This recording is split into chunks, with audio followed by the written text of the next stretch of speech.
On December 31st, 2019, the World Health Organization issued its first statement about a cluster of pneumonia cases in Wuhan, China, but a Canadian AI company called BlueDot had already flagged the outbreak 7 days earlier before the WHO, before the CDC, before any government on Earth. An algorithm beat every public health agency on the planet by a full week. By a week at minimum, BlueDot's AI system detected unusual pneumonia reports coming out of Wuhan on December 24th, 2019, and immediately began modeling where the disease would spread next. Using airline ticketing data, it predicted that the virus would reach Bangkok, Seoul, Taipei, and Tokyo. All four predictions were correct. Those were the first cities outside China to report cases. What was the AI looking at that human analysts weren't? BlueDot's system scans over 100,000 sources every day. News reports in 65 languages, airline ticketing data, animal and plant disease networks, official public health announcements, even local forum posts and social media. It uses natural language processing to sift through all of that noise and identify patterns that suggest a new outbreak is forming. The key insight is speed. Human epidemiologists are brilliant, but they're limited by the speed at which official reports get filed, translated, and distributed through bureaucratic channels. An AI can read a local news article in Mandarin at 3 a.m. and have it contextualized against global flight patterns by 3:01 a.m. And this wasn't their first success, right? BlueDot predicted a local Zika virus outbreak in Florida 6 months before it happened. They did it by combining travel patterns from Zika endemic countries with mosquito population data and local climate conditions in South Florida. The algorithm identified the convergence of factors that would enable local transmission, and 6 months later, that's what occurred. Okay, BlueDot is clearly impressive, but they're not the only AI system doing this, right?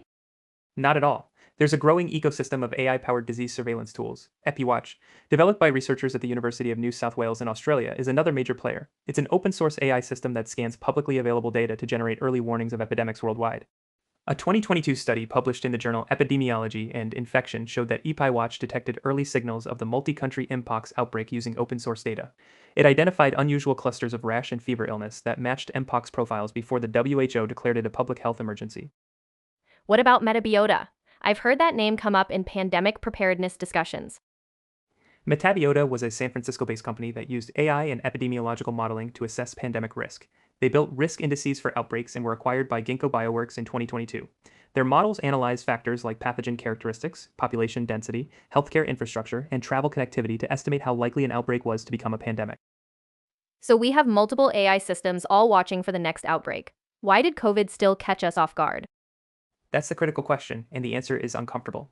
The AI systems detected the signal, BlueDot flagged it on December 24th. But detection isn't the same as response. The bottleneck wasn't intelligence, it was action. Governments received the warnings and didn't act quickly enough. The gap between the algorithm sees something and a country shuts its borders or mobilizes resources is where pandemics are won or lost. The AI did its job, the humans didn't do theirs. To be fair, the decisions involved are enormously complex. Shutting down travel based on an AI alert about 27 pneumonia cases in one Chinese city would have seemed like a massive overreaction at the time. There are economic, political, and social costs to acting on uncertain early signals. The challenge isn't just detecting the signal, it's building systems where the signal gets taken seriously before the evidence becomes overwhelming. How accurate are these systems overall? Do they generate a lot of false alarms? This is where the technology has improved dramatically.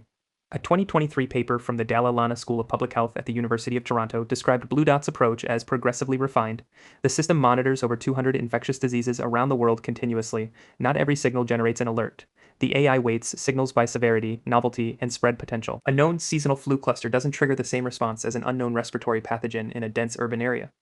EpiWatch's approach is slightly different. A 2025 paper in the International Journal of Infectious Diseases validated the system's performance in challenging environments, including low-resource settings where official reporting is unreliable.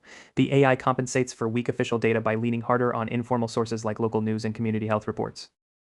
What are these systems watching right now? Is there anything on their radar? The systems continuously monitor for novel influenza strains, coronavirus variants, hemorrhagic fevers, and antimicrobial resistant infections. Avian influenza, particularly H5N1, has been on high alert across multiple surveillance platforms due to its spread through dairy cattle herds in the United States and its ability to occasionally infect humans.